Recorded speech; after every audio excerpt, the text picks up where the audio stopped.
আসসালামু আলাইকুম গাইস, মিষ্টি কুইন পেজ থেকে স্বাগতম। আমার পেজটা নতুন, আশা করি সবাই আমাকে সাপোর্ট করবেন। আজকে আপনাদের দেখাবো মাটির চুলায় কিভাবে ঘরোয়া পদ্ধতিতে রান্না করা যায়।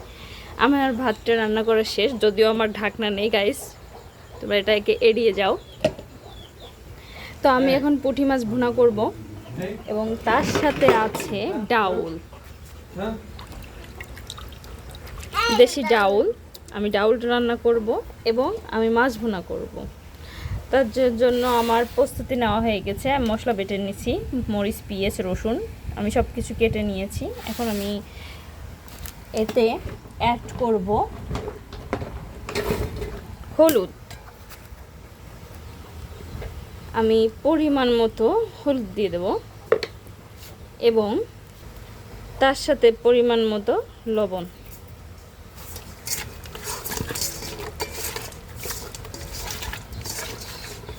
আমি আলতো করে ভালোভাবে আমি হলুদটা মাছের সাথে মিশিয়ে নিয়েছি গাইস।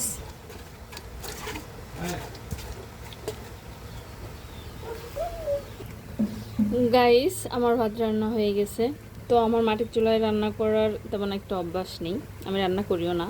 আমার বাসায়, নিজের বাসায় আমি গ্যাসে রান্না করি, এটা আমার বাবার বাসায়। তো সবসময় আমার মাই রান্না করে।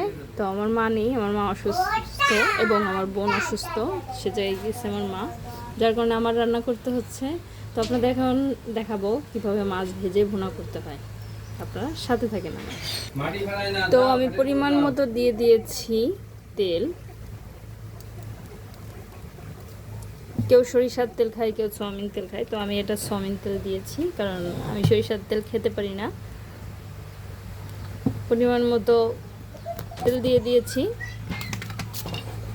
তো তেলটা এখন গরম করার জন্য আছি। এখন তেলটা গরম হলে মাছটা দিয়ে দেবো, কারণ যদি আপনার কড়াইটা ভালোভাবে গরম না হয়, তেলটা গরম না হয়, তাহলে মাছটা ভেঙে যাওয়ার সম্ভাবনা থাকে। যার কারণে আমি একটু ওয়েট করব যে তেলটা গরম হওয়া পর্যন্ত। তো আপনার সাথেই থাকেন। তো গাইস, আমার তেলটা গরম হয়ে গেছে, তেলের উপর যে ধোঁয়া বের হচ্ছে। এখন আমি দিয়ে দেবো মাছ।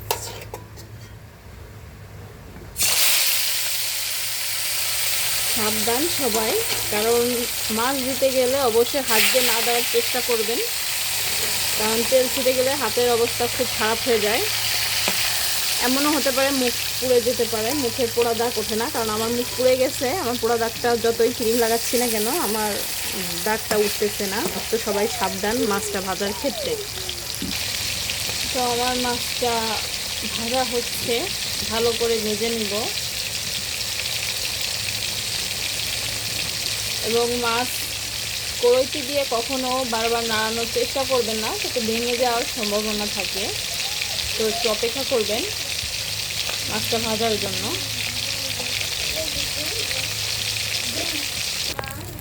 তো আমি এখন মাছটা অন্য পাশে ভাজবো। আমার মাছটা কড়া করে ভাজা হয়েছে, কারণ আমাদের বাসায় কাঁচা মাছ কেউই খায় না, যার কারণে কড়া করেই ভাজতে হয়। তো মাছটা প্রায় কড়া করে ভাজা হয়ে গেছে। তো গাইস, আমার এখন মাছ ভাজা শেষ। আমি মাছ ভাজা এক এক করে উঠায় নেব। যদিও আমার মাছটা একটু বেশি ভাজা হয়ে গেছে, কোনো ব্যাপার না।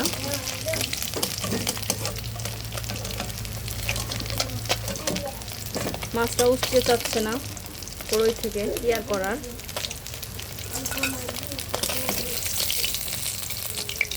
পুঁটি মাছ এমনিও সবসময়ের জন্য দেখবেন নরম হয়। সর্বশেষ আরও 2 পিস মাছ দিয়ে দিলাম, কারণ আমাদের বাড়ি 2টা বিড়াল আছে, তারা মাছ ছাড়া ভাত খায় না। অন্য কোনো এক সময় আপনাদের দেখাবো বিড়াল 2টা। এখন আমি এই মাছটা ভালো করে ভেজে নেব। তো গাইস, আমার এই মাছটাও ভাজা হয়ে গেছে, তবে এবার আর পুড়িনি। তো এখন আমি মাছটাকে অন্য পাশ ভাজার ট্রাই করবো। অন্য পাশে হয়ে গেছে, এখন আমি মাছটাকে উঠায় ফেলাবো।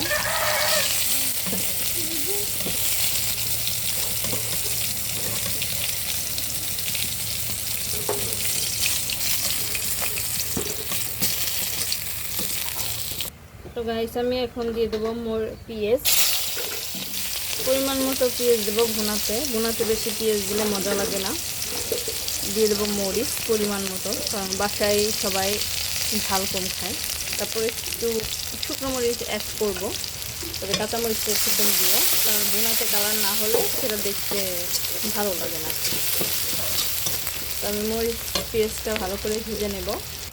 তো আমার মরিচ আর পেঁয়াজটা কালার চলে আসছে। এখন আমি দিয়ে দেবো একটু পরিমাণ মতো পানি।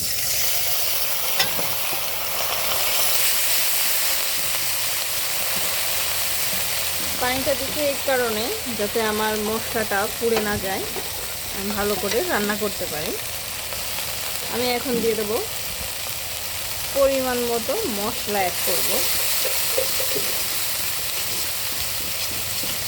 তোমরা চাইলে গাইস, আপনারা চাইলে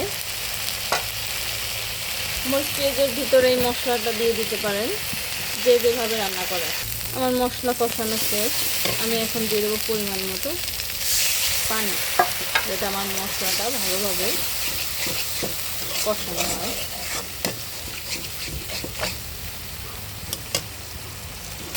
গাইস, আমার মশলা কষানো হয়ে গেছে। আমি এখন পরিমাণ মতো পানি দিয়ে দেবো ভুনা করার জন্য। তো পরিমাণ মতো পানি দিয়েছি আমি। তো আমি ঢাকনিতে ঢেকে দিয়েছি। এখন অপেক্ষা করব হওয়ার জন্য। তো আমার এটা প্রসেসিং হয়ে গিয়েছে। তো আমি এক এক করে দিয়ে দেবো মাছ।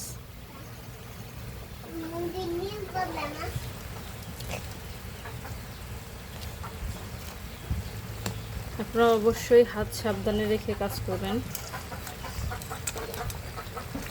কারণ আমার হাতে অনেকটাই পোড়ার দাগ আছে।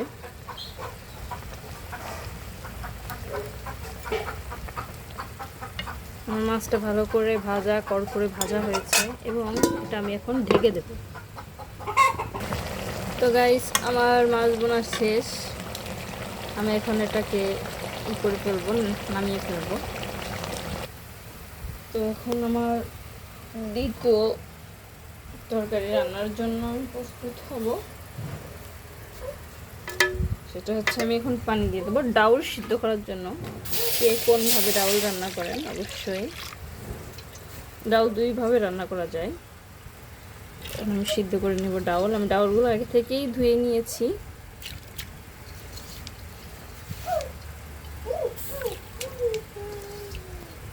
তো গাইস, আমার ডাল সিদ্ধ হয়ে গেছে।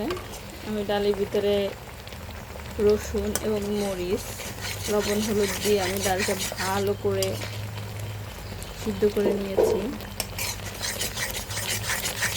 আমি এখন এর ভিতরে পানি অ্যাড করব, পরিমাণ মতো পানি। তার আগে ঘুটনিতে ঘুরতে হয়, কিন্তু ঘুটনিতে ঘুটার মতো পরিস্থিতিতে নেই। দেখেন আমার ডাউলটা সিদ্ধ হয়ে একদম গলে গিয়েছে। তো আমি খুন্তি দিয়েই করে নিয়েছি, ঘুটার মতো করে নিয়েছি। আমি এখন অ্যাড করব পানি। তো আমার ডাল সিদ্ধ হয়ে গেছে, আমার ডালে বাগারও হয়ে গেছে। এখন আমি দেব বেশি করে পেঁয়াজ।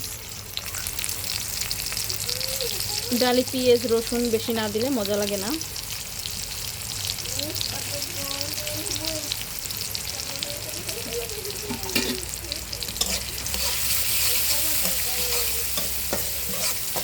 আমি এটা তেলে ভালো করে ভেজে নেব।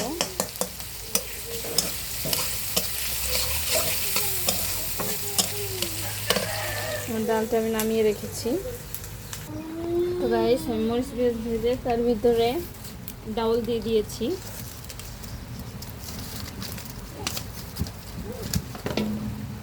এখন পলক ওঠার বাইরে আমি একটু লাল করে ভেজে নিয়েছি মরিচ পেঁয়াজটা, কারণ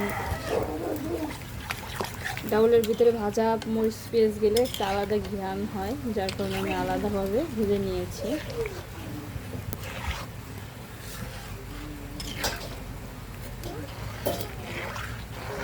আপনারা চাইলে কষায়ে রান্না করতে পারেন ডাউল,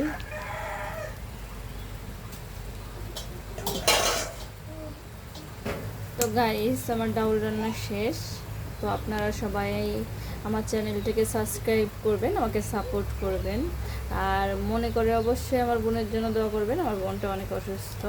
তো গাইস পরের ভিডিওতে অন্য কিছু রান্না নিয়ে আবার দেখা হবে আপনাদের সাথে। আসসালামু আলাইকুম, সবাই ভালো থাকবেন, সুস্থ থাকবেন। কে কোথা থেকে দেখতেছেন অবশ্যই আমাকে কমেন্ট করবেন। আমি গোপালগঞ্জ থেকে মিষ্টি। আপনি কোথা থেকে ভিডিওটা দেখতেছেন অবশ্যই অবশ্যই আমার কমেন্ট বক্সে আপনারা জানাবেন। আসসালামু আলাইকুম।